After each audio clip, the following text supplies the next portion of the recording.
Good morning. Before I say anything else, I have to apologize for taking so long to upload part 2 of my Byte model series on information control. Frankly, I've been procrastinating. My cough is pretty much better, but when there's something that's really important to me, I tend to put it off because I want to get it just right. So I'm probably making more of it than I need to. I should just go ahead and do it, and whatever I make will be good enough. But in the meanwhile, I had something I wanted to talk just a little bit about that actually relates to my first video on behavior control, first video from that series. And one of the points in Stephen Hessen's Byte model under behavior control is major time spent with group indoctrination and rituals and or self-indoctrination. So this idea of a lot of time spent in group indoctrination got me thinking a little bit the other day. Jehovah's Witnesses meet at least twice a week. There's 2 meetings on Sunday and 3 meetings on Thursday, packaged together that way. So 5 meetings a week is the way they refer to it, spread over 2 days. And then they have 2 assemblies and 1 convention every year. And at these conventions, they really drive home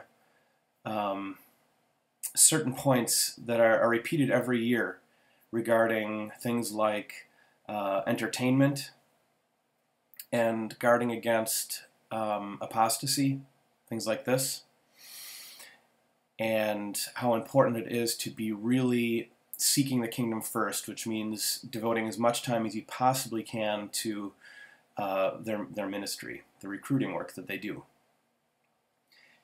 And also reminders about being at all the meetings. And it was my experience in talking to friends that people felt like these assemblies were a big shot in the arm, that they had been kind of slacking off in some of these departments. Maybe hadn't been making it to all the meetings. They hadn't been spending as much time as they were supposed to be in the ministry work, or that they had become a little bit lax in what they were letting themselves be entertained by, whether it be music or movies, and these assemblies would help kind of knock them back on track. Now, there are a couple other things I could include here. Or at least one thing comes to mind, is that would be the circuit overseers visits. That would give you an additional meeting during the week. The circuit overseer would travel around the circuit and visit your congregation every 6 months. And he would hit a lot of these same points. And that would be kind of that same shot in the arm of getting you back on track to good behavior, so to speak. And this made me think of something that a circuit overseer once said to me. He asked, why do we meet 5 times? Why do we have 5 meetings a week? And you could throw in there, why do we have 5 meetings a week plus 3 assemblies, circuit overseers visits? Why do we have all these gatherings? And I said, well, in Hebrews chapter 11, is it 24 and 25? It says, and let us consider one another so as to incite to love and fine works, not forsaking our meeting together, as some have the custom, but encouraging one another, and all the more so as you see the day drawing near. Actually, I think that is Hebrews 10, 24 and 25. Yeah. So, about not forsaking the gathering of yourselves together there, or forsaking our meeting together, as it says in the latest edition of the New World Translation. And he says, no, that's not the reason. The reason is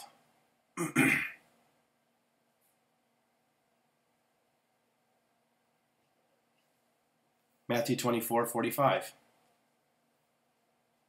You know what it says there.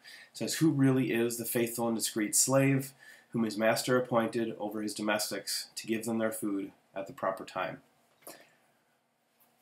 So for Jehovah's Witnesses, this faithful and discreet slave is supposedly the governing body, the ones who tell us what to do, is really what he was admitting. I mean, according to that scripture in Hebrews, we could meet together occasionally. You know, Jesus says, whenever 2 or 3 are gathered in my name, there I am in their midst. If we were to take that scripture and the scripture in Hebrews, that's widely open to interpretation, and that's how most Christians view it. But because Jehovah's Witnesses take this scripture in Matthew about this faithful and discreet slave, this parable, and turn it into a prophecy fulfilled in 1919 onto our day, they're giving these men, 7 men in New York, absolute power to tell them what to do. And part of that is group indoctrination. And then I started thinking more about this whole shot in the arm idea of getting you back on track.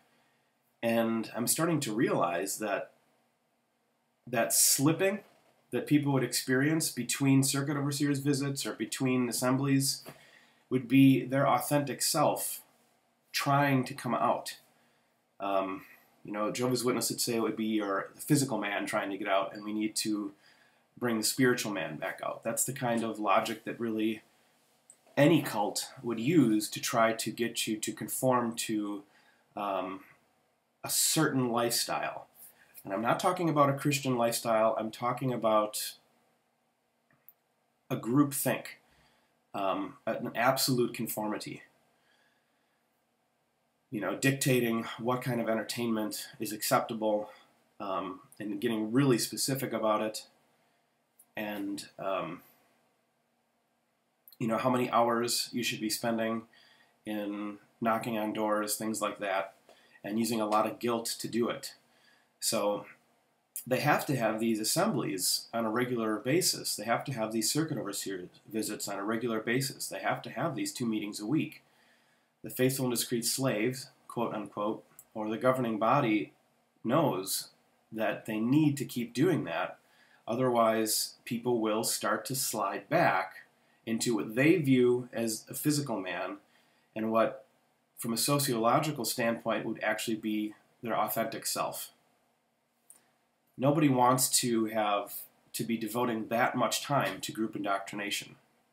Nobody wants to be guilted into having to knock on so many doors or spend so many hours knocking on doors every week. Nobody wants to be told what they can and cannot listen to, what they can and cannot read. Nobody wants to be told that they can't research their own religion from ex-members. So that's why they have to keep having these reminders to suppress the authentic self. So just a thought I had and thought I'd share with you. I have another video that I might upload yet on a related subject before I get to my information control video. But thank you for your patience on my Bite series. I will finish it eventually, but keep watching, and thanks for watching today.